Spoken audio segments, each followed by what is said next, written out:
Boa tarde, gente, tudo bem? Bom, semana passada não tivemos aula, né? Foi um espaço longo aí de 15 dias. E, se eu não me engano, tem mais um feriado próximo, que é dia 2, né? Finados, que cai também na quarta-feira. Se eu não me engano, sem ser a próxima quarta, a outra, né? Eu estou organizando com a Tati uma nova formatação para ver se a gente imprime um ritmo um pouco mais intenso, sem, claro, deixar nada de fora. Eu acho que as reflexões, elas são tão importantes quanto o roteiro que o livro segue nos seus capítulos, né? Porque o que vale é a reflexão que a gente faz dos capítulos de todo e qualquer livro que a gente leia, né? Ainda mais esse tipo de literatura espírita, enfim, ou qualquer tipo de filosofia que pretenda transformar o indivíduo, né, através da reflexão. A reflexão é fundamental. Só que, ao mesmo tempo, a gente tem um conteúdo para cumprir, não é? O ideal é a gente terminar o livro. Então, a gente vai fazer uma formatação para tentar fazer uma mágica e reunir. Pois é, reunir essa reflexão com o esgotamento dos capítulos aí, né? E é uma coisa impressionante também, que nesse tipo de literatura, por mais que a gente imagine, eu li esse livro, eu já sei do que se trata, é assunto vencido, eu só vou ler agora livro novo. Cada vez que a gente pega um capítulo para ler, é uma nova percepção, não é? É uma nova reflexão, um novo questionamento. Às vezes é alguma situação ali que a vida está passando, enfim, atribulada na pessoa, a pessoa está passando por alguma tribulação na vida e pega aquele livro, lê aquele capítulo, poxa, parece que eu nunca li esse livro. Então, sempre é uma nova reflexão, sempre é bacana a gente ter aí como referência, né? Mas vamos lá, vamos fazer o nosso preparo, como o evangelho aqui de sempre.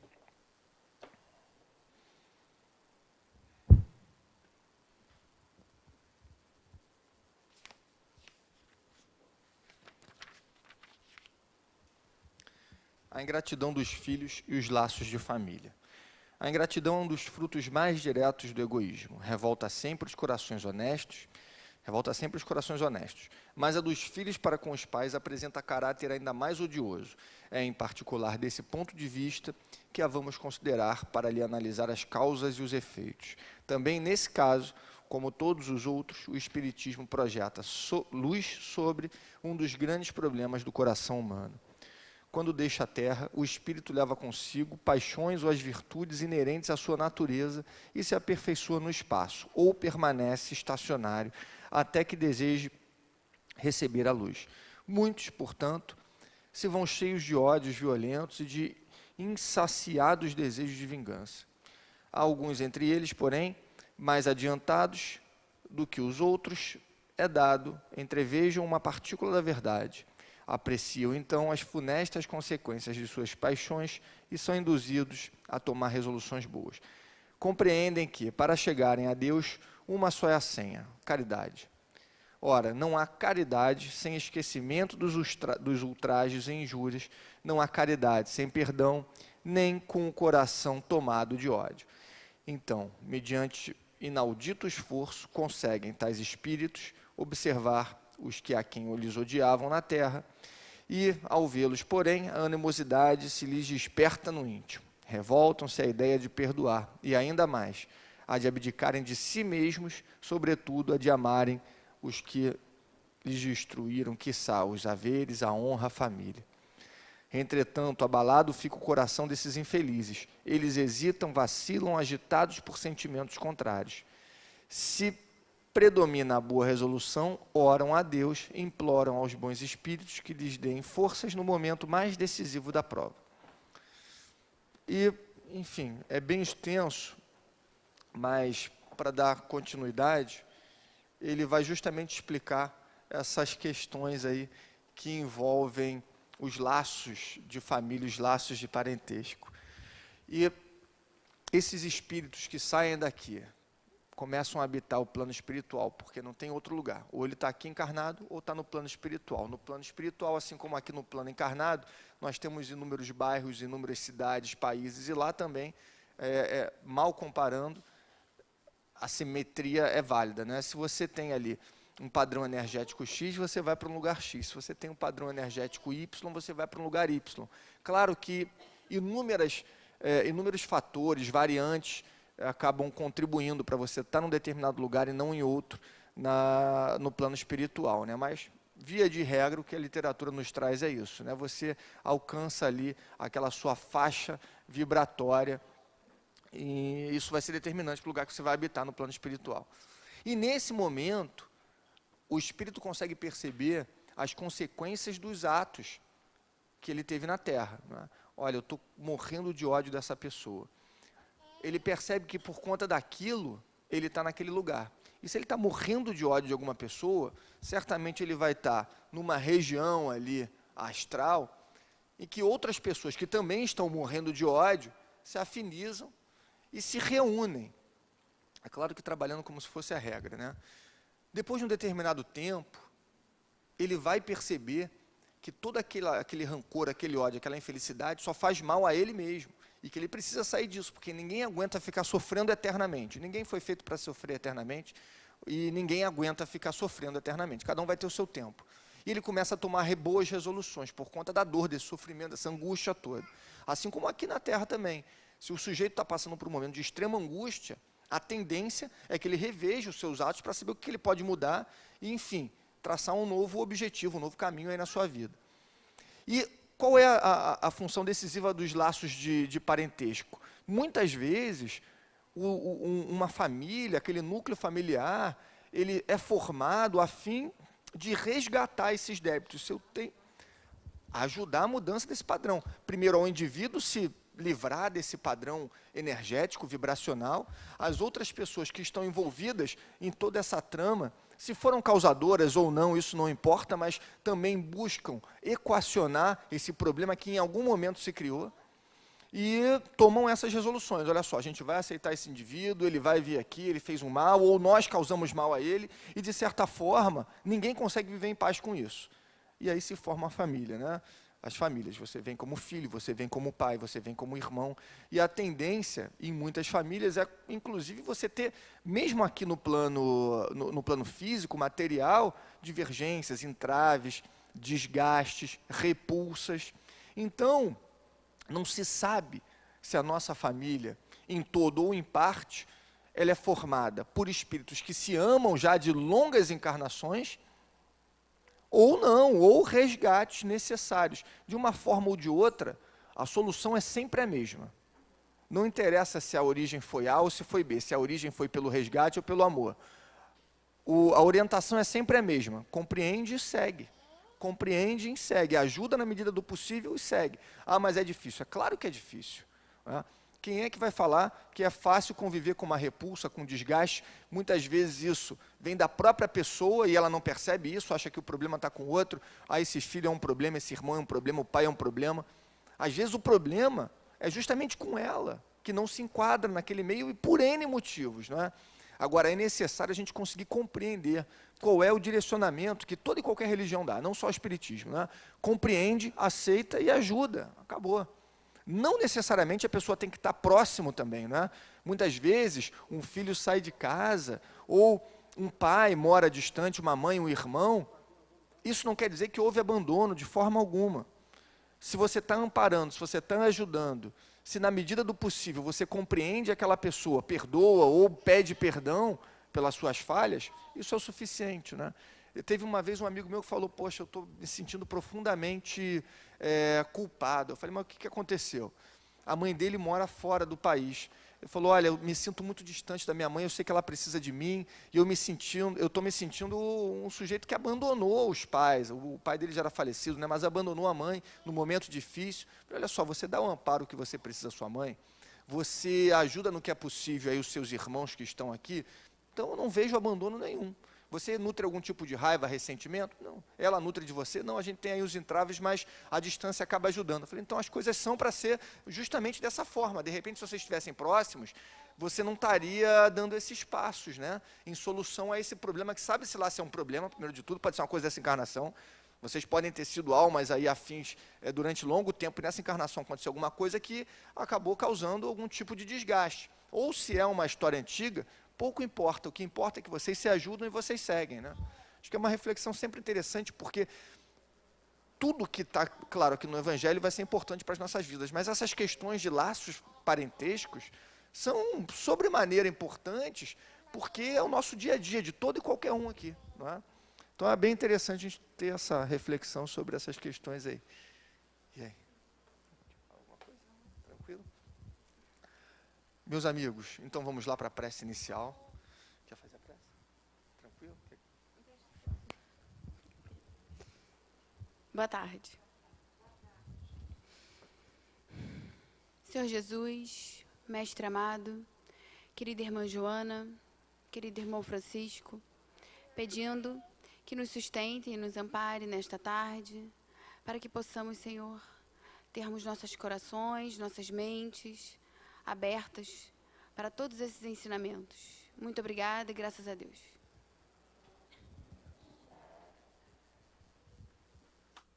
Melhor, né? Bom, meus amigos, então começamos hoje no capítulo 17, né? Vamos ver se a gente consegue, sem deixar de refletir sobre nada, mas de repente vencer esse capítulo 17 hoje e já até começar o capítulo 18.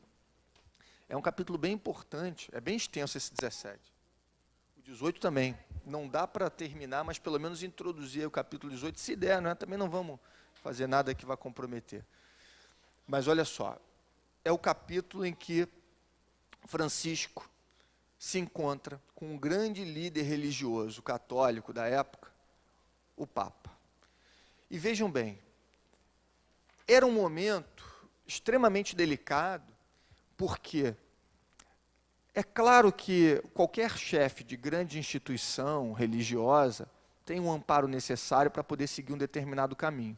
Acontece que nós temos o livre-arbítrio e a vida é feita de escolhas, nem sempre nós seguimos o caminho que nos é orientado. Isso acontece com todo mundo, com a gente aqui, e é claro que um líder religioso, aqui no caso um papa, não está fora desse dilema que a gente vive na nossa vida, no nosso dia a dia. São pessoas como qualquer outra, né? E ele estava um pouco desvirtuado da verdadeira essência cristã. Veio Francisco mostrar para ele a verdadeira essência cristã. Mas é interessante, a gente vai ver aqui no decorrer do capítulo, que ele em nenhum momento quis fazer isso tentando impor a visão dele à religião, ao Papa ou a qualquer pessoa. É interessante esse ponto de vista, porque ele percebeu qual seria o caminho correto e qual foi a atitude que ele teve. Ele tomou o caminho correto. E quem quis o acompanhou. Também quem não quis, ele abençoava do mesmo jeito. Olha só a grandeza dessa alma. A gente, no nosso dia a dia, né, tende a sempre entrar em conflitos. Se a sua posição não é a mesma que a minha tendência é tentar te convencer. E quando eu não consigo, eu jogo para você a responsabilidade. Está vendo? Não entende nada do que eu estou falando. Um dia vai aprender. Como se a verdade fosse nossa. Esse famoso um dia essa pessoa vai aprender, ou eu entrego nas mãos de Deus, coloca essa pessoa, né, esse emissor dessa frase, numa posição de superioridade que ninguém é dotado aqui nesse mundo. Ninguém. Poucos são os missionários, né? E os que são não adotam esse discurso. Mas, enfim, vamos trabalhar esse capítulo 17, aí, a primeira parte do capítulo. Francisco de Assis era um afluente espiritual que iria desembocar no esgotado doutrinário da Igreja Católica Apostólica Romana, dando a este dimensões maiores, ou a esta, né, dimensões maiores. Era prudente por excelência e, por natureza congênita, educado. Criava em seu redor admiração sem barreiras. Tanto os homens de todas as classes, quanto os animais de todos os reinos, eram seus amigos e tinham por ele o maior respeito. O respeito que Francisco de Assis tinha era a todos e a tudo. A todos e a tudo. Porque quando a gente fala a todos, dá a impressão que está falando só do gênero humano, né? Mas a tudo. Ele tinha respeito à árvore que lhe dava ali uma sombra de abrigo, ao rio que corria, ao vento que soprava, aos animais de todas as espécies. Então, Ele a contemplava e agradecia e respeitava. Nunca se revoltara contra as intempéries dos caminhos, nem maldizia as horas das duras provações. Era uma outra característica de Francisco, ele sublimava tudo. Ele já tinha a sublimação em sua essência. Ele sentia a dor, porque ele estava aqui encarnado, é inevitável, mas ele conseguia transpor essa dor. Ele conseguia superar essa dor. É um grande indício de uma grande alma. As grandes almas, e esse é o roteiro, me parece, que a gente tem que seguir, não é? Em vez de passar pela dor e criar um ressentimento nessa dor, o que é o ressentimento? Ressentimento, ressentir. Eu me comprazo naquela dor. Eu fico ressentindo aquela dor, porque eu não me acho merecedor de nada melhor, porque isso realmente acontece comigo, que eu não sou um sujeito bom. Olha quanta coisa eu fiz errada, mas eu mereço. O prazer que algumas pessoas sentem, a maioria de nós, muitas vezes, né, em ressentir. E com o ressentimento vem o sofrimento, vem o sofrer. São coisas completamente distintas, dor, ressentimento e sofrimento. A dor é inevitável, o ressentimento e o sofrimento são opcionais. A partir do momento que eu ressinto a dor, eu sofro, eu prolongo esse estado de dor. Mas cabe a nós, por mais difícil que seja, cada um na sua medida, cada um tem o seu sabe onde é que o sapato aperta? O que às vezes pode ser uma grande provação para mim, para ela pode tirar de letra, porque já passou, já superou aquele tipo de situação e vice-versa. Mas sempre temos dois caminhos. O primeiro é reclamar, ressentir, continuar naquela mesma psicosfera de dor, e é cíclico. Vem a dor, volta a dor, vem uma consequência ruim, então eu vou ressentir aquilo e eu estou atraindo para mim outras circunstâncias, outras questões que vão gerar outras circunstâncias que vão me colocar de novo na dor, porque a energia que eu movimento. Mas a partir do momento em que eu saio dessa espiral de dor, sofrimento e acontecimentos negativos e começo a ter boas resoluções, agradeço o problema, sei que é ruim, sei que eu não quero passar por aquilo, não entro no mérito de ter ou não algum tipo de culpa que me vincule ou ter algum tipo de fato pretérito que me leve àquele sofrimento, a voltar para aquilo, não eu mereço, eu tenho que passar por isso. Não entrando nesse auto-julgamento, né? Olha, eu mereço, porque eu devo ter feito alguma coisa de muito errado. E a gente faz isso constantemente, né? Não, estou passando por isso, eu mereço. Quando você... Pois é, joguei pedra na cruz, isso daí, o que eu fiz? O que eu fiz para merecer isso? Mas deve ter sido alguma coisa, eu compreendo o espiritismo, deve ter sido alguma coisa muito séria. Esse tipo de pensamento, meus amigos, ninguém foi feito para sofrer, nos coloca nessa espiral de dor. Se eu mereço, se eu entendo que eu mereço isso, uma coisa é aceitar, outra coisa é se colocar na posição de merecedor. Se você merece, você vai ter mais. Quanto mais você merece, mais você tem. Olha só, eu não entro nesse mérito, se eu mereço ou se eu não mereço. Aconteceu, eu aceito, porque é inevitável, não vou também me insurgir contra os desígnios de Deus ou contra as consequências dos meus próprios atos. Eu plantei aqui, eu vou colher, pronto. Se eu mereço ou não, são outros 500. Agora eu quero saber o que eu quero merecer. O que eu quero para a minha vida? Eu quero ter mais tranquilidade, ter mais paz de espírito, eu quero ter um pouco mais de alegria no coração. Então, o que eu vou fazer para ter? Quais as atitudes eu vou ter que ter? Não é reclamando, não é ofendendo ninguém, tentando convencer ninguém. Ninguém melhora nessa vida convencendo que o outro está errado. Isso é orgulho. Por mais que você realmente esteja certo e a pessoa errada, eu querer convencer e achar que eu vou melhorar o indivíduo, convencendo ele de que ele está errado, isso é orgulho. Porque ninguém convence ninguém, a pessoa se autoconvence. E você só consegue realmente mudar o outro, não é convencendo por palavras ou discussões. Isso nunca funcionou na vida. As guerras são baseadas nesse tipo de planejamento, né? Eu querer impor minha verdade sobre o outro. É com um exemplo. O exemplo, sim.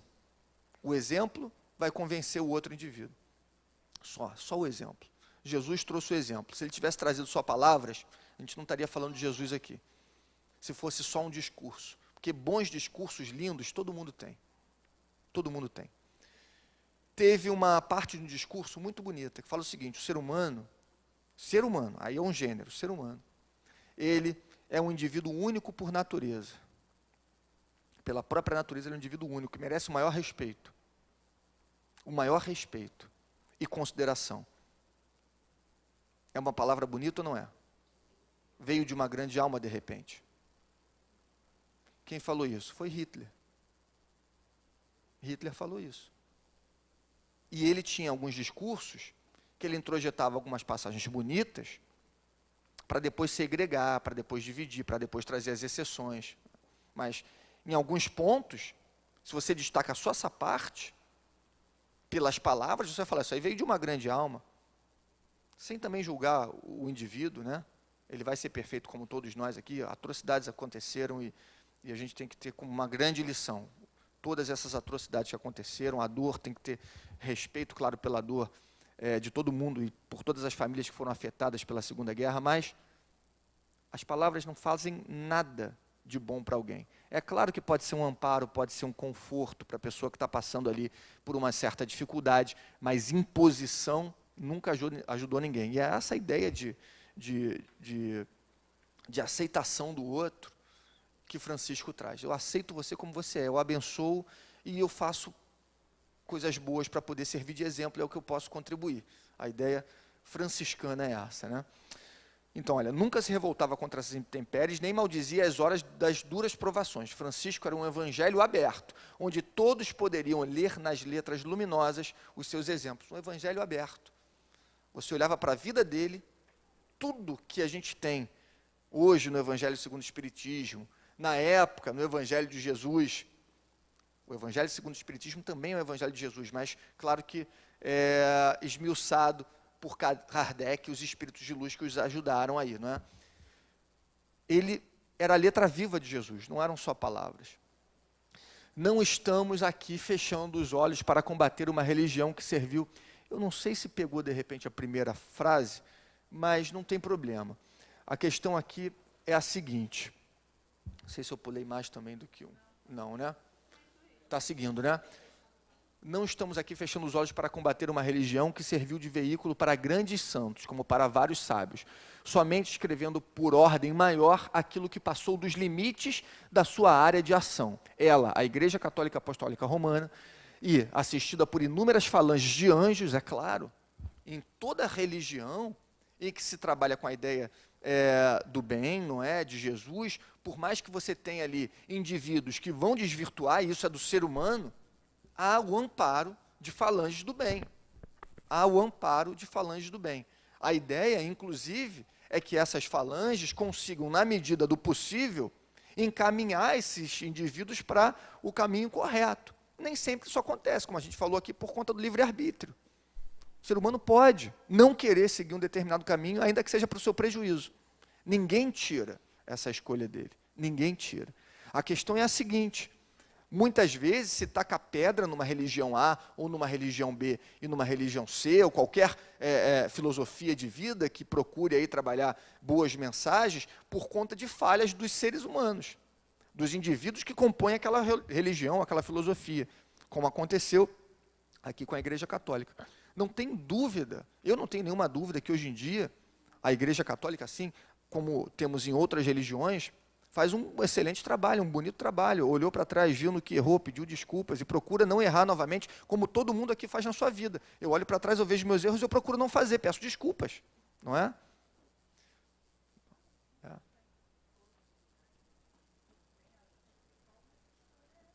A escolha de cada um se sente à vontade naquela determinada religião, não é? E tem perfil para cada um.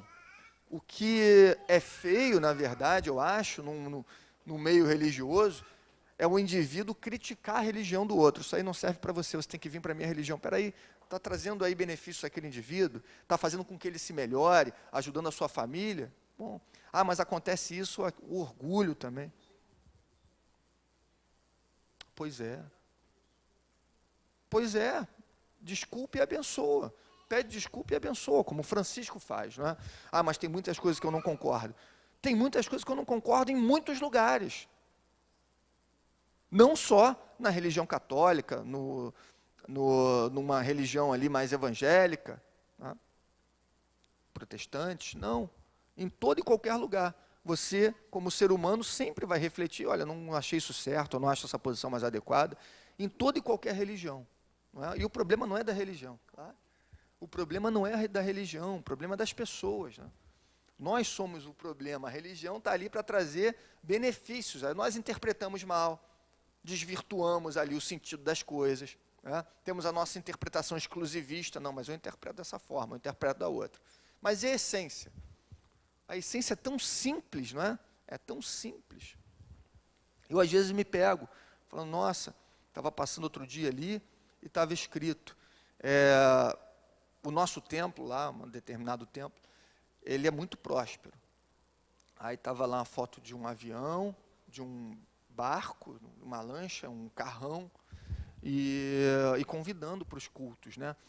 Ao mesmo tempo em que eu paro para pensar, poxa, como é que tem um apelo material nessa vida? Cristo não falou nada, Cristo não tinha nada, não tinha barco, não tinha nada. Como é que pode a gente ter essa visão ainda? Mas, ao mesmo tempo, eu percebo que tem a sua função. Determinadas pessoas precisam ser atraídas pelos seus desejos. Se aquilo ali, por mais que ele tenha um objetivo material, vai trazer algum benefício para a vida dele, e aquela foi a isca para chamar o indivíduo, olha só uma outra percepção das coisas. Como é que eu posso dizer que não está sendo feito um bom trabalho? Como é que eu posso criticar aquela orientação? Se está ali, aquela igreja ou aquele templo, fazendo uma campanha A, B ou C, X, Y, Z, pautado no materialismo, é porque tem pessoas que são atraídas por esse discurso, não são atraídas pelo nosso discurso. Mas estão se tornando pessoas melhores? Sim. Ah, mas isso precisa ser revisto. Tudo bem, tudo tem seu tempo. Provavelmente, com o tempo, as pessoas vão perceber que só o materialismo não vai fazer diferença na vida dela. Apesar de nós estarmos aqui no mundo material e precisarmos da matéria, né? E não nos é ilícito usufruir da matéria, mas não é o mais importante. Quem sabe ela não precisa desse estímulo inicial? Não sei. Né? Só que a gente tem a tendência de quê? Criticar. Como é que pode? Como é que pode? Jesus veio aqui pregar o desapego, falar que o reino dele não é desse mundo, da matéria, e o cara coloca um carro aí num banner, num outdoor enorme. Como é que pode isso? E você não pensa nas outras questões que estão envolvidas nisso daí. Provavelmente está lá um mentor, ou até os espíritos protetores dessa religião, desse tempo, falando, coitado, não sabe de nada. Olha o orgulho dele achando que ele tem a verdade, criticando aqui o trabalho árduo que a gente está fazendo, trazer pessoas para cá. Não é? Não sei, é só uma reflexão que eu tenho. Eu sempre paro para pensar nesses aspectos. Né? Até que ponto, se aquilo não está acontecendo daquele jeito, não é necessário. Ela, a Igreja Católica, é assistida por muitos anjos, tudo bem, tem a parte que compete aos homens em sua direção, e estes, por vezes, afrouxam a vigilância, que, não obstante, é corrigida pelo alto comando no mundo espiritual. Temos de lembrar os benefícios que essa religião trouxe ao mundo inteiro ainda atrás. Né? Essa e qualquer religião que busque aí trazer a palavra do bem de Jesus. Né? Não só de Jesus, mas também de Jesus. A história da China, da Pérsia, do Egito, aqui eu peguei uma passagem da Caminho da Luz. É o capítulo 9 da Caminho da Luz, falando justamente sobre outros pontos de vista, que não apenas o ponto de vista cristão, ou católico, ou espírita, trazendo como essa ideia de movimentação em prol do bem e da autotransformação, essa ideia está presente em outras religiões, em outras doutrinas, filosofias. Né? Aqui Emmanuel trouxe, fonte mais do que confiável. Então ele fala lá no capítulo 9, né, a história da China, da Pérsia, do Egito, da Índia, dos árabes, dos israelitas, dos celtas, dos gregos e dos romanos, está iluminada pela luz dos seus... Aqui seria aluminada, mas na verdade é iluminada, porque aluminada é com ausência de luz. A é de ausência. Iluminada, né? Não é o caso, é iluminada, está errado aí. Pela luz dos seus poderosos emissários. E muitos deles também se houveram no cumprimento dos seus grandes e abençoados deveres, que foram havidos como sendo ele próprio, em reencarnações sucessivas e periódicas do seu divinizado amor. No Manava Dharma, encontramos a lição do Cristo. Na China, encontramos Forri, Lao Tse, Confúcio. Nas crenças do Tibete, está a personalidade de Buda, e no Pentateuco encontramos Moisés, no Alcorão vemos Maomé. Cada raça recebeu os seus instrutores como se fosse ele mesmo, chegando das resplandecências de sua glória divina, comparando esses emissários ao próprio Jesus Cristo, né? Algumas religiões, inclusive, trabalham com essa ideia. A gente aqui não trabalha com essa ideia, também não contesta, enfim, não é objeto do nosso estudo. O que importa é a palavra, é a essência. Mas em algumas religiões, algumas filosofias, nós temos aí essa explicação, que Jesus já teria encarnado em outras figuras, mas me parece, pelo que Emmanuel mesmo traz em outras literaturas, não seria Jesus, seria comparado a Jesus por conta da grandeza, já seriam outros espíritos crísticos, da mesma esfera, da mesma origem, da mesma esfera de Jesus. Então, ele seria assemelhado a Jesus ao ponto de eles falarem, olha, é uma reencarnação de Jesus. Só que como Jesus teve 5.000 anos de trabalho para poder, espiritual, né, reduzir toda a sua luz e conseguir ser abrigado por um corpo material, que era extremamente complicado para ele, né, constantemente ele tinha um esforço bem diferenciado para conseguir se manter encarnado, porque a sua grandeza era tamanha que Ramatiz compara a situação da encarnação dele, não é? Ao aprisionamento de um raio poderoso de sol por um jarro de barro, né? Essa nossa matéria é frágil, a essência de Jesus, o poder que ele tinha, era estrondoso. Então, Adorável, Sublime Peregrino, o nome do livro de Ramatiz, muito interessante, que fala dessas questões mais da encarnação de Jesus. O Sublime Peregrino, de Ramatiz, ele fala sobre a encarnação de Jesus, ele fala do plano espiritual, tudo que aconteceu enquanto Jesus esteve aqui encarnado, as tentações que eram investidas contra ele, e como ele realmente tinha um esforço para se manter encarnado, por vezes ele transpirava ainda sangue, não é? Por conta dessa força que ele tinha que ter para se manter preso a essa matéria. A gente tem que fazer força para se liberar da matéria. Ele tinha que fazer força para se manter, porque já não era mais a essência dele há milênios, um espírito crístico. Mas, enfim, então por isso mesmo me parece que não é a visão mais adequada, né? Que se tratavam de reencarnações anteriores de Jesus, mas de espíritos crísticos. Muito bem. Temos que lembrar os benefícios dessa religião trouxe ao mundo inteiro. Aí paramos aqui, não é? Acho que nós já podemos passar, né? Então, Pentateuco, no Alcorão vemos Maomé, cada raça recebeu os seus instrutores, como se fosse ele mesmo chegando às resplandecências de sua glória divina. Todas elas, conhecendo intuitivamente a palavra das profecias, arquivaram a história dos seus enviados nos moldes de sua vinda futura, em virtude das lembranças latentes que guardavam o coração acerca da sua palavra nos espaços, tocada de esclarecimento e de amor. Isso daí é do livro A Caminho da Luz, como eu falei, foi Emmanuel que trouxe isso daí através da psicografia de Chico Xavier. Esse livro é um livro que é uma referência, todo mundo tinha que ter esse livro de cabeceira. É um livro muito importante, muito interessante para a gente, A Caminho da Luz. É no A Caminho da Luz que Emmanuel vai falar sobre os espíritos crísticos, que ele vai falar sobre a evolução dos mundos. Os Exilados de Capela, que é um excelente livro, inclusive, que explica a questão da transição planetária que nós estamos passando e que passamos há mais ou menos 7.000 anos, tem como referência A Caminho da Luz. Então, é um livro que é fundamental para a gente ter, compreender e estudar. Não é um livro para ler, é um livro para estudar. Pegar cada capítulo, refletir, ler 2, 3 páginas e estudar. Muito bom. E a ideia é essa, né, gente? Não tem uma religião que traga a verdade, apenas aquela religião X, Y. A verdade, ela é. A verdade, ela existe. Cada um vai se apropriar dessa verdade de acordo com as suas percepções. Não dá para você criticar a percepção do outro. É uma questão de percepção. Tem um desenho, uma charge bem interessante, que a gente vê um 6 no chão. E aí tem um indivíduo na parte de baixo do 6 e o outro na parte de cima do 6. Né? 6, um indivíduo aqui e o outro embaixo. Aí eles estão olhando. O cara fala, isso daqui é o número 6, para o sujeito que está embaixo do número. O outro, que estaria ali no que a gente tem por ser a parte de cima do número, Isso aqui é um número 9, não é um 6, é um 9. Eles se degladiam lá. É um 6 e é um 9. A verdade é única, né? É um símbolo que, se tiver de um jeito, pode ser 6 e de outro pode ser 9. Não tem uma verdade única. E não tem essa necessidade de ficarmos aí impondo o nosso ponto de vista, né? Desprezando o ponto de vista do outro. A gente, claro, tem que ter a nossa opinião, mas não impor desprezando a do outro, né? E para não acontecer coisas piores, para não ser oficializada, ele volta aqui, né? Saiu lá do A Caminho da Luz, ele volta naquela sequência do nosso livro.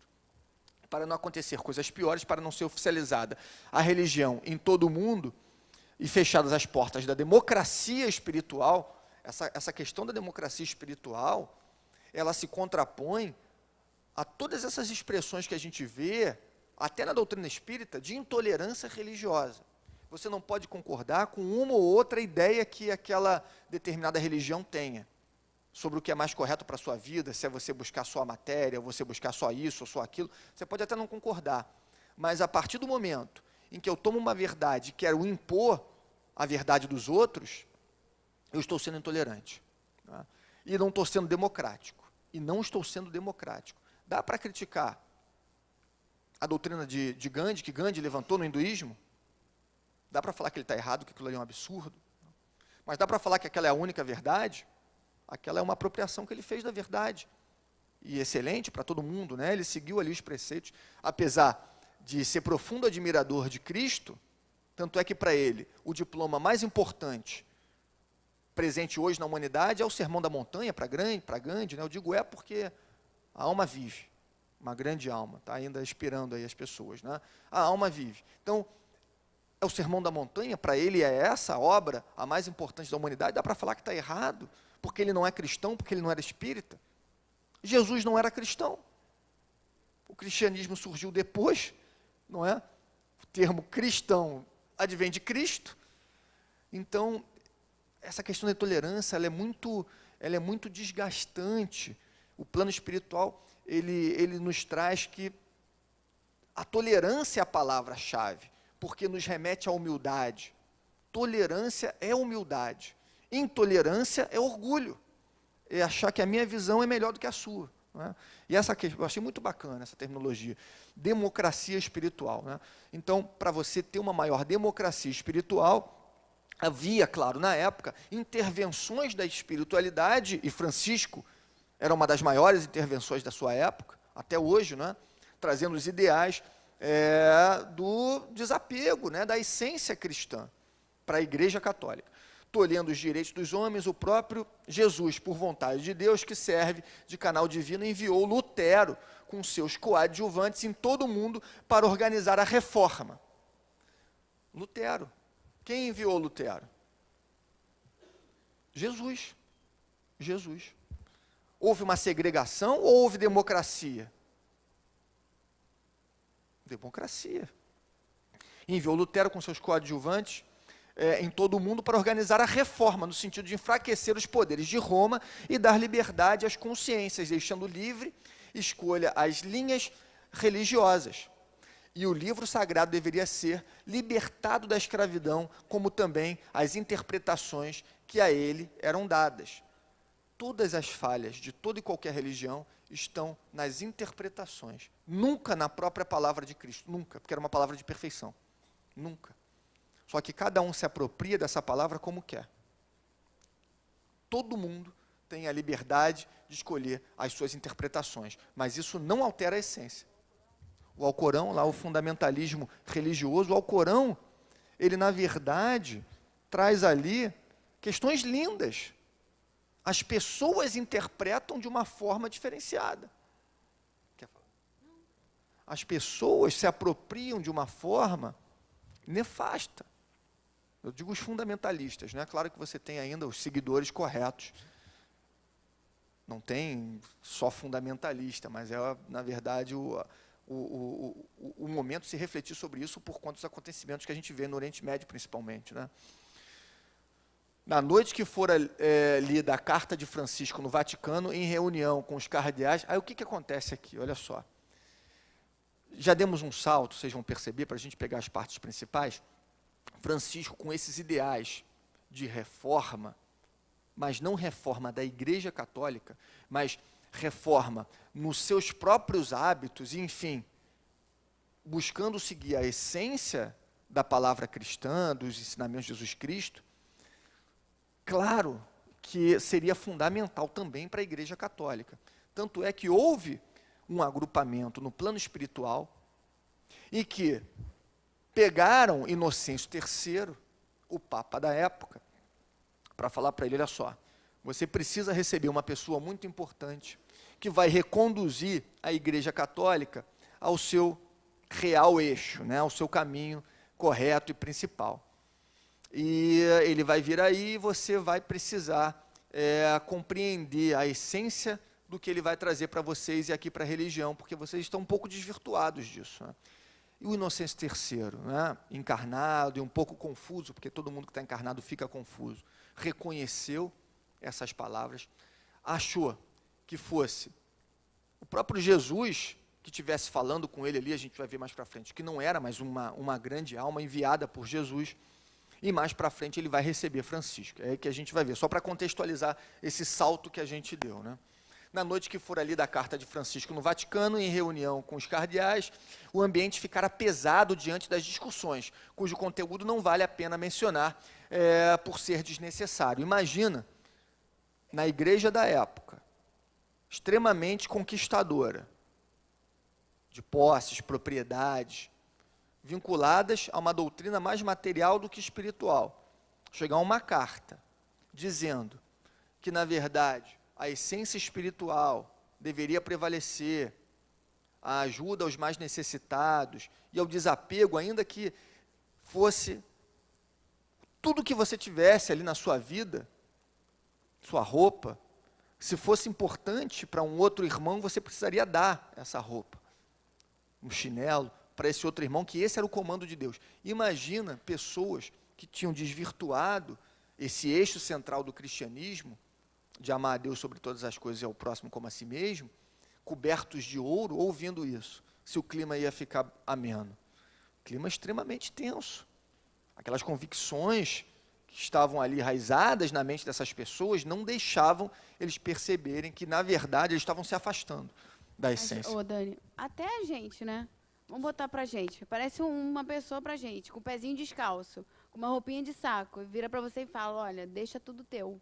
E segue, vambora. A gente vai dizer o que pra eles? Maluco. Oi?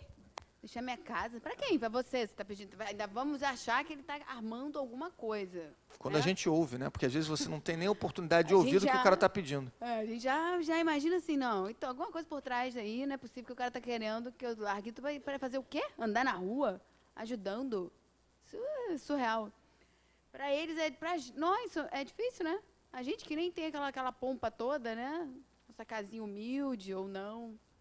Nossa vida mais simples, sem tanto poder, né? Como um papa, como aquilo tudo que eles tinham naquela época, né? Que até hoje ainda a gente sabe o poder que tem o papa, né? Graças a Deus a gente está com esse papa fofíssimo. Não escolheu à toa o nome dele. Papa Francisco, né? Por isso a gente não deve julgar. Aí a gente olha a atitude deles todos e fala assim, ai, gente, má, soberbos. Mas e nós?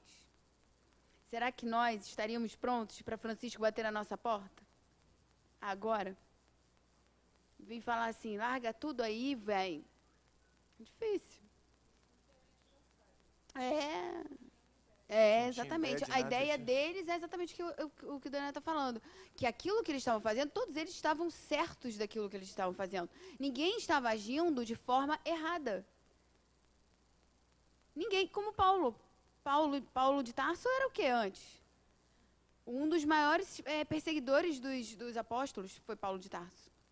E ele tinha plena convicção que a atitude dele era correta.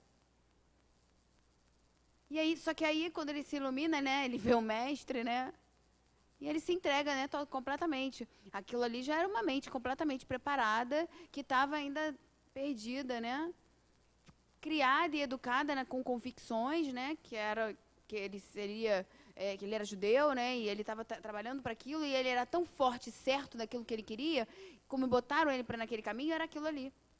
Quando ele viu que o caminho não era aquele, ele partiu. Será que nós? Porque o interessante desse livro é o tempo todo nós nos colocarmos, nós nos olharmos. Porque o que ele faz, a vivência que ele nos traz é um exemplo que daqui a pouco acaba o curso, nós deixamos o livro para trás e falamos assim, que livro lindo. Mas o que esse livro está trazendo para a nossa vida? Quais são as mudanças que nós estamos trazendo, colocando dentro de nós, tentando? Porque é isso que o interessante é esse, né? Porque senão é mais um livro, é mais um curso, é mais um ano, é mais um monte de história bonita que a gente ouviu. Você vê que a mensagem de hoje é essa mesmo, porque quando você estava lá fora, a gente estava até falando sobre exatamente essa questão, né? Até que ponto esse livro também não vai ser mais um livro para a gente? E cada vez que a gente pegar daqui para frente, a gente vai ter uma outra percepção, porque a gente Então, já vai ter uma... A espiritualidade mandou falar de novo, porque eu não ouvi e repeti. Você vê que a ideia central é essa. Teve uma aula que a ideia central foi justamente a frequência energética. Deve ter umas 3 aulas, isso ou 4, que a gente teve até lá embaixo, lembra? A gente leu no Evangelho, eu falei sobre uma situação, uma moça falou que estava lendo um livro nessa semana sobre esse mesmo assunto. A palestra, eu não fiquei na palestra, falou de novo sobre a mesma coisa? Esses são os sinais que a gente precisa saber captar, a gente tem não que são saber, coincidências. O acaso não existe. Então, se todo momento Deus, a gente fala assim, eu converso com Deus, toda hora eu peço para Ele me dar um sinal, Ele manda toda hora. Toda hora Ele manda alguém, Ele manda alguma situação que vai vir até você. Toda hora vai acontecer alguma coisa que é relativa àquilo que você vem pedindo há muito tempo. Só que nós, ainda na nossa ignorância, na nossa visão deturpada das coisas, a gente não enxerga. Nesse capítulo, ele tem uma hora que Jesus vai até ele, né? Que coisa fantástica, meu Deus. E ele foi tão natural, né, naquela hora ali, entregar, né? Eu passei tudo, eu atropelei o Daniel agora. Só para a gente lembrar dessa parte. Então, quando ele aparece, porque ele está aqui o tempo todo. Ele nos manda o auxílio a todo instante. Se é na palestra, se é no Evangelho. Aí você vem no curso, fala aquilo. Vem na palestra, fala que sai no Evangelho, sai a mesma coisa. No outro vai fazer o Evangelho, sai de novo. Gente, é isso. Vamos acordar. Agora, quando acontece na vida da gente, você pensa, não, mas aquilo ali não era muito para mim, não. Não, mas ela estava lendo meu marido. Né? Não. Ih, lembrei da minha irmã, ela está passando exatamente por isso. Né? Mas é para você. Porque o Evangelho é seu. Quem abriu a página foi você. Mesmo que caiba para o outro, porque sempre vai caber, principalmente para você. Porque quem lê, ouve primeiro. É mental. Então vamos prestar atenção, o tempo todo. Eles estão o tempo todo nos sinalizando. O tempo todo. Tem um filme que era, eu não lembro o nome, acho que é Sinais, que é com o Mel Gibson, que eu achava, o filme é muito, muito assim, não sei se vocês já viram, eu acho que é Sinais o nome. O tempo todo, ele perdeu a mulher desencarnou, e num acidente, então ele passa, tem 2 filhos, e o tempo todo ele está assim, angustiado, ele era um padre, quando a mulher morre, ele perde a fé e vira ateu. E aí ele fica ali naquela angústia com os filhos, vivendo uma vida assim, empurrada, né? Triste, de qualquer jeito, os filhos vão sentindo aquilo tudo. E acontece, o irmão vem morar com ele. Só que em vários momentos da vida acontecem cenas, situações que ele não... Numa determinada hora, acontece um fato no filme, vejam esse filme, que na cabeça dele, ele volta tudo o que ele tinha vivido desde a morte da mulher. Foram vários sinais que ele teve, diversos sinais, até aquele determinado acontecimento, que ele precisava, quando ele buscou aquilo tudo, foi como se aquilo tudo fosse a saída daquele problema. Então o filme é muito legal, porque tem essa parte de mostrar que... E aí ele, como ele era padre, ele questionou muito Deus pela perda do filho, da esposa. Então quando ele vê... Aí ele para e pensa, quando ele vê que até a mulher, antes de morrer, deu um sinal para ele... É fantástico o filme. A lição, né? O que eles... Oi? É exatamente o entendimento dele, de que toda a vida dele foram sinais para aquele determinado momento, e que isso acontece com a gente, e a gente às vezes deixa passar, a gente não percebe, e aí quando a gente percebe, ou já passou, ou não entendeu, né? E aí repete a situação. É muito interessante o filme. Eu acho que é Sinais o nome do filme. Tenho quase certeza. Você já Sinais, viu? né? É muito vi, interessante. mas eu vou O ver filme é esse muito filme. interessante. Bacana. Muito interessante. Bacana. Tá aí. Eu ouvi dizer que vai sair também o Mensageiros, né? E vai sair também Paulo Estevão. Quando sair Paulo Estevão. Esse não pode perder, gente. Maravilhoso. Muito bacana. E essa questão é importante, né? Porque de nada serve todo e qualquer aprendizado que a gente vai ter na vida se não serve para mudar, melhorar a nossa percepção das coisas, a nossa conduta, não serve de nada. Ninguém aprende para o outro, então não adianta, né? Sempre uma coisa bem pessoal, é subjetivo, né? Então, Inocêncio III, depois de instantes de sono, ouviu alguém do mundo espiritual que o convidava para um passeio, e ele saiu do corpo físico com certa facilidade. Telésforo, imponente e majestoso, com um olhar sereno, ele inclusive confundiu com Jesus, né? O olhar sereno e o coração imantado de amor em Cristo, pegou as mãos de Inocêncio, como as de uma criança, e falou-lhe ao coração com brandura e carinho: meu filho, variadas vezes tentamos falar-te pelos meios que a vida nos oferece. Olha a questão dos sinais aí. Diversas vezes sinais foram enviados. Ele não cita aqui quais foram, mas com certeza o esforço deve ter sido gigantesco, porque ele tinha o comando do eixo central do cristianismo à época. Então, ele precisava manter ali uma determinada direção. E não faltava, claro, não faltavam sinais, né? Pedes todos os dias a Jesus para te guiar-te nos caminhos certos. Pedes a Nossa Mãe Santíssima para não te deixar sozinho no barco. Pedes a Deus para fazer sempre a vontade dele e não a tua. No entanto, na hora em que Deus quer mostrar-te a sua vontade soberana, a sua vaidade e inocência, interrompe os cursos das leis naturais. Exatamente o mesmo processo que a gente passa nas nossas vidas com as nossas questões, que não são questões, talvez, dessa grandeza que tinha aí Inocêncio nas suas mãos, não é? O direcionamento da religião mais importante no mundo ocidental à época, mas nós temos nosso dia a dia, na condução das nossas vidas, quantas reflexões nós não fazemos para burlar a nossa consciência, tentando tapar ou enganar. Mas ninguém engana a própria consciência, está lá, é a nossa essência. E é isso justamente que nos machuca e que nos cobra. Recomendo-te receber Francisco e colher dele os frutos do Evangelho para restaurar a nossa igreja, que já começa a ruir. Foste infeliz, Inocência, ao estimular o santo ofício, e pagarás por isso. Não penses que é com tribunais que se defende a igreja e o Evangelho de nosso Senhor Jesus Cristo. A ideia central de Cristo em nada guarda ali referência com morte, perseguição, dominação e julgamento. O cardeal tomou todas as providências. Ao nascer do sol, mandou muitos padres em busca de Francisco e seus companheiros, né? Francisco de Assis, pés descalços, como ele era e como andava em qualquer lugar, foi em direção ao Papa e lhe estendeu a mão. A beijou-a com ternura peculiar ao seu ser, desejando ao patriarca da igreja saúde e paz. Francisco, humildemente acomodado ao lado do Papa, passou levemente as mãos em sua própria cabeça, esperando inspiração de Deus, e disse, sorrindo ao homem que tinha nos ombros o peso da cruz: Santo Padre, não pretendo enganar-vos sobre o meu destino. Prefiro ser recusado pelo vosso sensível coração a mentir para a vossa santidade.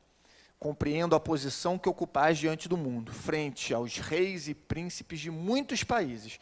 Compreendo que estás no lugar do grande pastor de todas as ovelhas de Jesus, e sei do esforço que deveis fazer para manter-vos em exemplo digno de Deus e de Cristo. Olha a humildade dele. Ele não foi apontar o dedo lá para o Papa, porque ele sabia que ele estava certo e o Papa errado, e falou, isso é um absurdo que você está fazendo, você vai pagar por isso, esse daí não é o caminho certo, você está causando prejuízo a você e toda a comunidade que segue os seus ensinamentos. Ele não fez nada disso.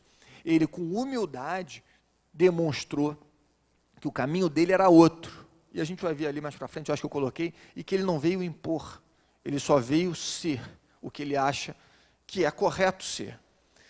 Mas devo dizer-vos que tem uma missão, que foi delineada por Jesus de Nazaré, a quem amo, deve ser, obrigado, a quem amo sem condições de pautar a minha vida e de ajudar aos que porventura me acompanharem. De pautar a minha vida e ajudar aos que porventura me acompanharem. Ele não vai conquistar ninguém, vamos lá dominar e impor a nossa visão àquela determinada população. Ele veio simplesmente pautar a vida dele nos ensinamentos de Cristo e auxiliar aos que também querem assim fazê-lo, a viverem a existência retamente segundo o Evangelho do nosso Senhor Jesus Cristo. Nós, primeiramente, partimos para o desprendimento das coisas materiais, enfocando em nossas almas, sufocando, em nossas almas o egoísmo. Não que os bens terrenos em si ofendam, mas porque os homens ainda não aprenderam a usá-los, mesmo aqueles que dirigem os povos. Ele não condena de forma alguma o uso, a fruição do que é material. Ele não falou isso. Ele não condena o uso das boas coisas materiais. O que ele condena é justamente colocar essas coisas materiais acima da nossa verdadeira essência, do nosso objetivo, que é espiritual, evoluir enquanto espírito. E ele diz aqui que o problema não é da matéria, não são das coisas, elas estão aí e justamente trazem progresso. O problema é que o ser humano não sabe lidar com a matéria, ele não sabe lidar com a falta da matéria, e ele veio trazer esse exemplo. Na prática, ele abdicou de uma das maiores riquezas da época para poder demonstrar que o objetivo do ser encarnado aqui na Terra não é a matéria, por mais que ele possa usufruir da matéria tranquilamente, desde que, claro, também obedeça aos seus não instintos, nessa concepção que a gente tem do espiritismo, né? Um instinto sendo algo ainda primário, da nossa essência ainda passada, mas instinto enquanto instinto espiritual. Qual é a nossa essência, o nosso instinto espiritual? É da prevalência, a nossa intuição espiritual. É algo instintivo. É algo instintivo. Espiritualmente, nos inspira a prevalência das questões espirituais, né? E aí ele fala aqui, né? Irmão Francisco, tudo isso que ouvimos dos seus guardados mentais é muito bonito. Afinizam-se, né, perfeitamente com os conceitos de Jesus Cristo. Não resta dúvidas. Porém, são regras impraticáveis para a falange de obreiros que sustentam o mundo católico. Ou seja, é verdade, isso tudo que você está falando é correto, eu te reconheço como uma grande alma, mas na prática isso não serve. Esse discurso de que na prática não serve é a forma que o indivíduo tem de burlar a sua essência. Mas ele não consegue burlar para sempre. Em algum momento a vida vai colocar uma situação na frente dele que ele não vai ter como burlar. Ou ele vai sofrer demais até reconhecer a essência divina, ou ele vai aceitar de bom grado, né? Ele no final aqui vai falar que ouviu tudo isso em silêncio, não vai criticar essa postura, vai abençoar e vai seguir, assim como o Papa também reconheceu em Francisco uma grande alma com enormes potencialidades ali para ajudar, inclusive na Igreja Católica, mas não naquele momento. Não é? Isso não serve para a gente hoje em dia. Você está certo, é ótimo, é tudo muito bacana, mas isso não serve. Não é? E essa visão de que isso não serve não tem nada a ver com o ideal cristão. Era o ideal que eles se apropriaram ali na época para tocar as suas vidas. Aqui tem mais 2 pontos só que são interessantes, mas que eu coloquei ali como referência para a gente comentar rapidamente, porque também não trazem a essência do capítulo, que é o encontro com Shaolin, né? Isso daí é importante, né? As almas afins, elas se encontram mais cedo ou mais tarde, eles precisavam se encontrar para depois, no capítulo seguinte, a gente ver como é que vai se construir todo esse grupo que Francisco formou, e a questão lá da família de Túlio e Galba. Depois vocês precisam dar uma lida, também muito interessante essa questão. Mostra uma passagem que Francisco consegue devolver ali uma menina que tinha sido raptada de uma família, e ele a entrega lá à sua casa, né, uma família de grandes posses, e a mãe, muito agradecida, né, já com uma visão bem diferenciada para a época, agradece a Francisco e fala que, enfim, vai ajudar no que puder a vida dele. Só que o pai dessa família, que é o Túlio, um pouco mais embrutecido, não tem essa mesma visão, até mesmo porque ele é um pirata da época, que saqueava, roubava, furtava. Ele não conseguia compreender isso muito bem, esse desprendimento todo.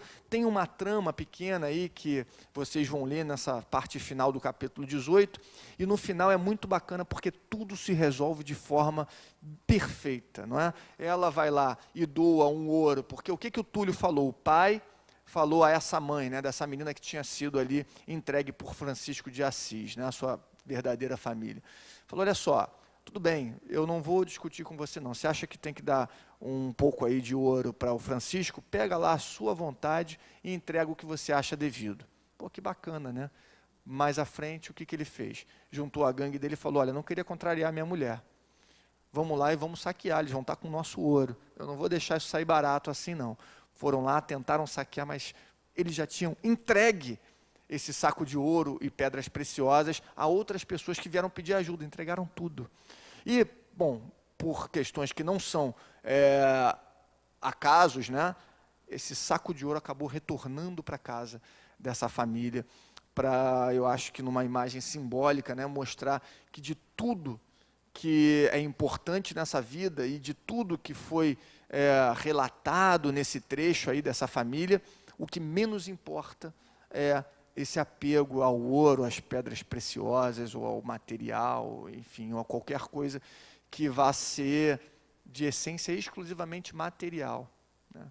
Até a própria fome, o sujeito passou privações e devolveu aquele saco de ouro e pedras preciosas ao seu verdadeiro dono e superou aí essa questão material.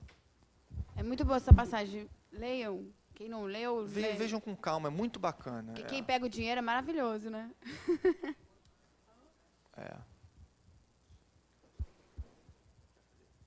O que eu faço? Você que sabe. Faço. Então vamos lá para a nossa... Alguém quer fazer a prece? Vamos lá fazer a nossa prece.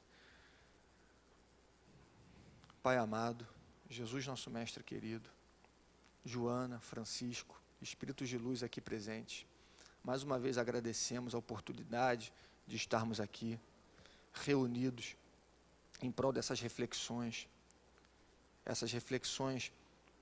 que são oriundas do livro que tanto nos esclarece sobre a vida de Francisco de Assis, com tantas passagens iluminadas, que pode sim fazer diferença em nossa vida, basta nós querermos.